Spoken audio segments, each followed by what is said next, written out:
Nangangamay cooking show nga ba ang Miss Cosmo? O judgment error lang talaga?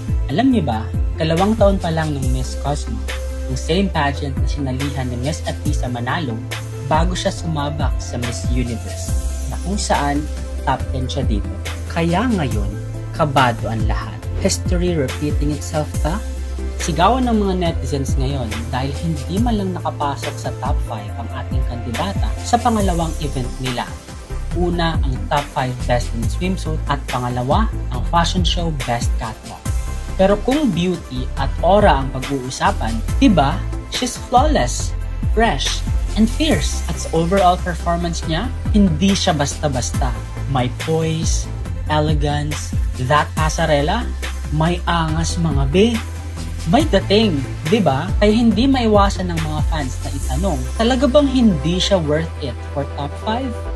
Ako mismo, umaasa pa rin ako na maayos ang magiging takbo ng Miss Cosmo ngayong taon. And can we all be real?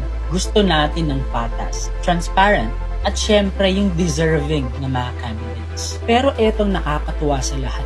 Kahit pa maraming mga netizens ang nawalan ng pag-asa dahil sa mga kaganapan noon sa Miss Universe People's Choice, mas nangingibabaw pa rin ang suporta at pagmamahal natin kay Chelsea Fernandez. From rank number 8, then naging number 3, number 2, and now, number 1 na siya sa overall ranking as of December 5, 2025. And day by day, she's giving her best.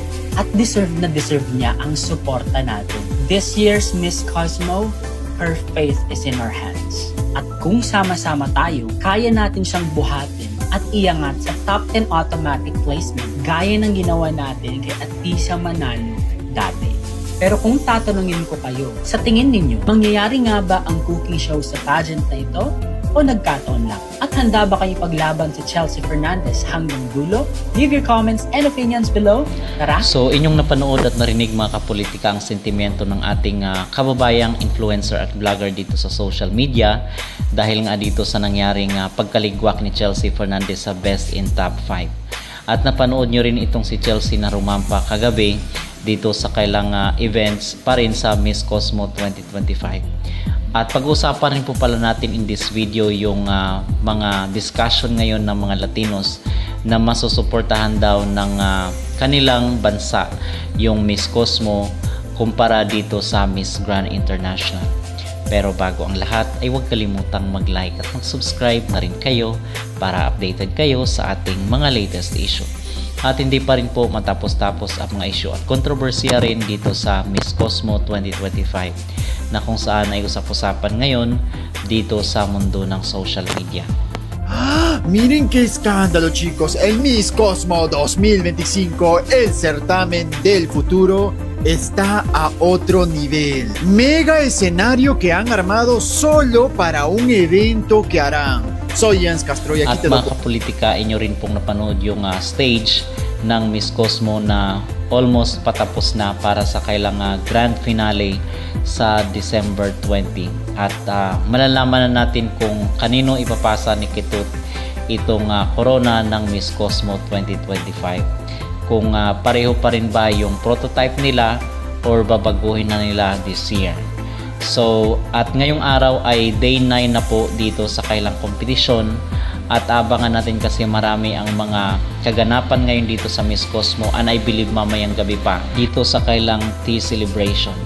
So, heto na nga mga kapolitika yung issue ngayon ng mga Latinos dahil hanggang ngayon ay hindi pa rin talaga makamove on ang mga Latinos Mexican dito kay Mr. Nawat kahit pa na nagsorry na itong sinawat sa kanila hanggang ngayon ay binabash pa rin nila dito sa social media at in fact ang sabi nga nila ay masusuportahan pa daw nila itong Miss Cosmo kung ikukumpara dito sa Miss Grand International dahil daw sa ginawa ni Nawat dito sa kanilang kababayan. So hindi natin alam kung saan humuhugot ng ipinaglalaban itong mga Mexican dahil kahit nagsorry na itong sinawat ay bakit ganun pa rin sila ka-bitter. Ganun pa rin yung kanilang feelings towards Nawat at dito sa Miss Grand International nang sabi nila ay hindi daw nila kayang lunukin itong pagbebenta-benta sa online selling.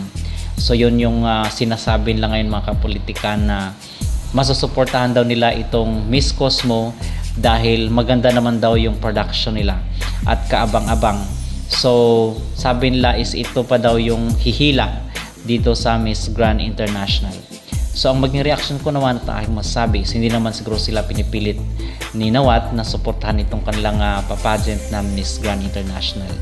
At nasa kanila kung magpapadala sila ng kanilang competitor or representative sa susunod na taon 2026. So I believe rin na itong ginagawa ng mga Mexican Latinos ay dahil nga ayaw na ayaw natin sa Miss Cosmo.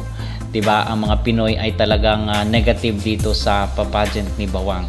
So sila naman ay gusto nilang suportahan itong Miss Cosmo. So kabaliktaran mga kapolitika, dahil yung ayaw natin ay yun ang gusto nila, and then yung gusto nila is ayaw rin natin. So meron itong impact sa mga Pilipino kasi alam nila na tayo yung competitor nila pagdating sa mga beauty contest. At in fact, itong mga post nga dito sa Miss Grand International kay Emma Tiglaw ay nagpapalipad sila ng mga laughing emoji. So sila yung nagre-react doon ng mga laughing emojis, mga kapolitika, na discover ng ating mga netizen. Kasi chinek yung mga profile at yung mga pictures ng mga nag-laugh doon sa mga post ni Emma Tiglaw, at kumpirmado na mga Mexican yung mga nagre-react. So hindi ko alam mga kapolitika kung anong nangyayari dito sa mga Mexican Latinos, bakit galit na galit sila sa mga Pilipino at dito kay Mr. Nawat.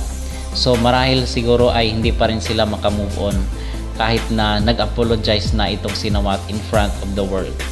So yun ang aking mag-reaction at yun ang aking mag-opinion. So mga kapolitika, ano po ang inyong masasabi dito sa mga comment discussions ng mga Mexican Latinos na masusuportahan daw nila itong Miss Cosmo pageant kung kumpara dito sa MGI?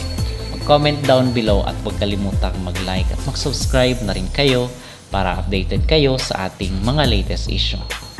Who is your favorite Walt Disney character?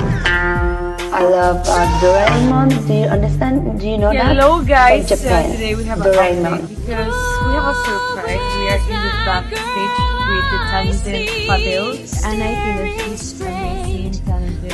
She's amazing and it's a pleasure to work with. So beautiful.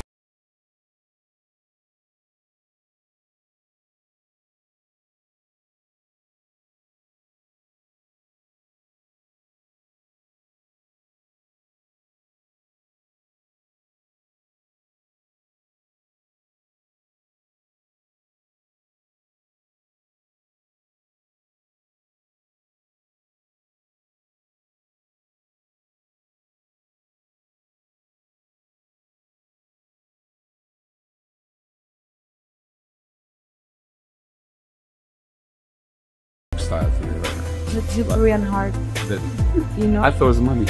No, it's not money. You need to do like this, like you know? That's so cute. And you put like your lipstick.